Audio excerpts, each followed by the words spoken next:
Hello guys, good morning. कैसे हैं आप सभी? आई होप आप लोग बहुत बढ़िया होंगे और हम भी बहुत बढ़िया हैं। अभी ये लोग सोच रहे होंगे आप लोग ये क्या अजीब अजीब सा क्या पका लिया है। ये मैंने पकाया है, एलोवेरा है। ये अभी जो अलग अलग दिख रहा है ना, उस टाइम क्या है, मैं स्टार्टिंग से ही आपको दिखाने वाली थी। मेरे यहाँ ना एलोवेरा लीफ लगी हुई है, तो एलोवेरा लगा था तो उसको मैंने काट काट करके, तब मेरा मोबाइल स्विच ऑफ था, नहीं तो मैं आपको ज़रूर से बताती, मैं दिखाऊंगी भी किसी दिन। तो मैंने एलोवेरा और ना नारियल के तेल को बनाने के लिए लगा लिया है, क्योंकि मेरे बाल बहुत ज़्यादा झड़ रहे हैं और इतने ज़्यादा झड़ रहे हैं ना, मुझे लग रहा है मैं टकली ना हो जाऊँ। इसलिए मैंने ये बनाया है अपने हेयर पैक उसके लिए, कि मेरे बाल ना झड़े। उसके बाद मनी भाई साहब को भूख लग रही थी, इन दोनों तो चले गए थे, एक बंदा स्कूल गए, एक अपने काम से गए हैं अपना। तो फिर मैंने सोचा चलो मैं इसके लिए कुछ बना दूँ। तो ऐसा रहता है नाश्ते के बाद इसको थोड़ा सा, मतलब आपको भी पता ही है, इसको रोज़ खीर चाहिए रहती है। तो ये ना खाली टाइम पे या फिर थोड़ी छोटी भूख लगती है तो उसको खीर चाहिए रहती है। तो मैंने कहा चलो सेवैया की खीर बना देती हूँ। फिर मैं जल्दी से सेवैया की खीर रेडी कर रही थी।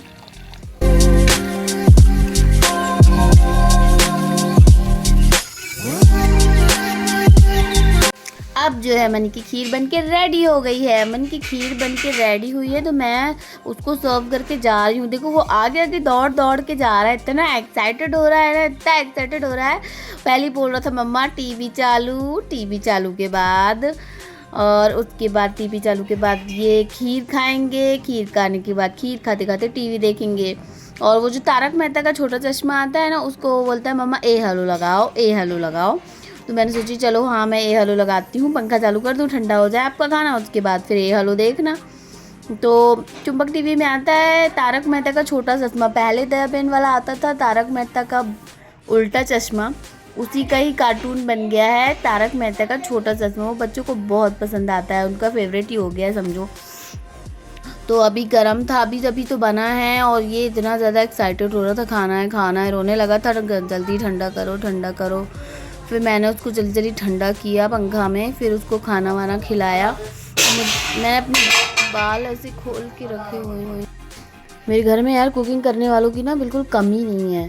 मैं एडिटिंग कर रही हूँ ना, तभी मेरे घर में कुकिंग चल ही रही है। घर में देखो, अभी आपको पहले आवाज़ आई होगी धड़ाम भड़ूम बड़ीम की, वो सारे बिट्टू मेरा खाना बनाने के लिए रेडी है। मैं बहुत पक चुकी हूँ यार, इतना ज़्यादा कुकिंग होता है ना मेरे घर में, मुझे मेरे घर को होटल घोषित कर देना चाहिए।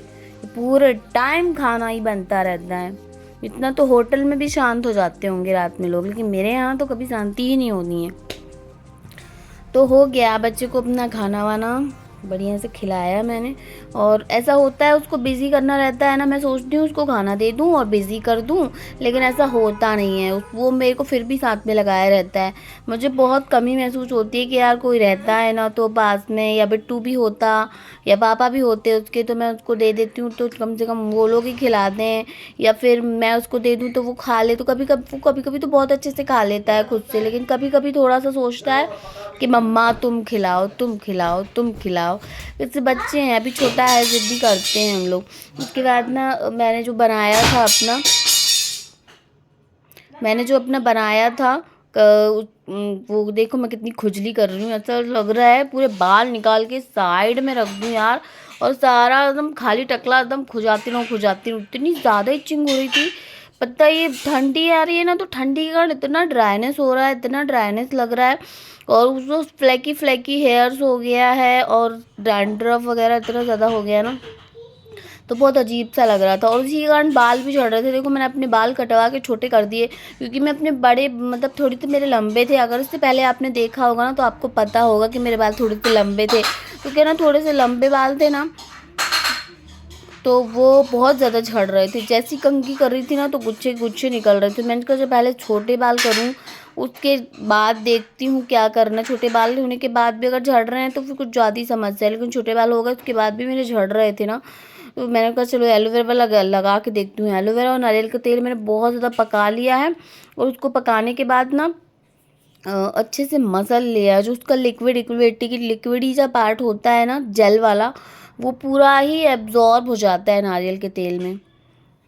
और एब्जॉर्ब होने के बाद ना वो पूरा मिक्सअप हो जाता है ना, तो बहुत अच्छे से मतलब ऐसा लगता ही नहीं है कि अलग अलग है। आपको दिखाया भी था मैंने पहले, तो और उसकी पत्तियाँ होती हैं ना, उसमें भी वो एब्जॉर्ब टाइप का हो जाता है ना, तो उसको बहुत ज़्यादा से स्क्वीज़ करना पड़ता है, मतलब बहुत निचोड़ते हैं जिस तरह से ना अपन लोग, उस टाइप का।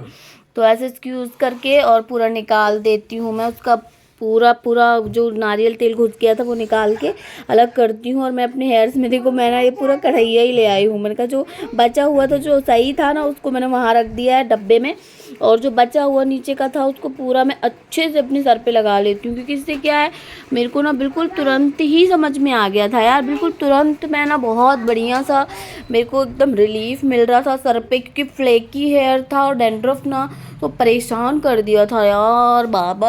ऐसा लग रहा था बाबा कहाँ जाऊँ मैं, सर अपने बाल कहाँ रख दूँ, मेरे को बिल्कुल रिलीफ नहीं मिल रहा था। इसके बाद इतना अच्छा रिलीफ कर रहा था ना, बहुत बढ़िया लग रहा था। ये पूरा स्क्वीज़ कर रही हूँ मैंने, पत्तियाँ हैं ये पूरी, जो मेरे हाथ में देख रहे हो ना आप, पत्ती है, मैंने उनको बहुत अच्छे से स्क्वीज़ करके निकाल दिया।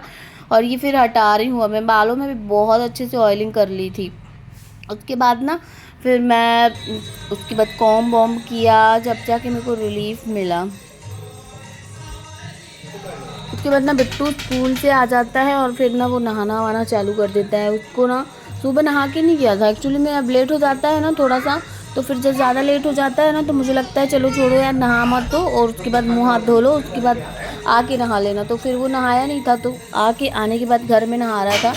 तो हमारे बाजू में जो घर हैं तो वहाँ पर गाना बज रहा था ना, तो वो उसकी धुन में इतना ज़्यादा नाच रहा था, उसको इतना ज़्यादा मज़ा आ रहा था।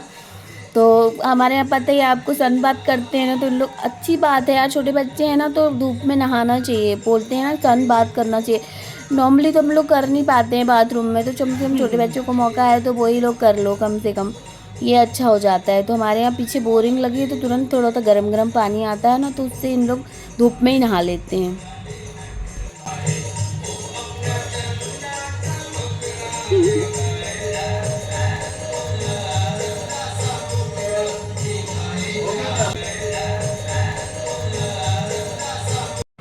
हमारे यहाँ ना तो यार मौसम, हमारे एमपी में तो इतना ख़राब का मौसम है ना, मतलब कोई मौसम समझ ही नहीं आ रहा है। कभी एक दो दिन गर्मी लग जाने लगती है, पंखा चालू करके रहना पड़ता है, इतनी घबराहट होने लग जाती है, कुछ ही ना पूछो। उसके बाद अचानक से ठंडी लग जाने लगती है, ठंडी लगती है, फिर अचानक से ओले पड़ जाने लगते हैं, बारिश होने लग जाती है। कोई मौसम का ठिकाना नहीं समझ में आ रहा है, पता नहीं क्या हो गया है मौसम को।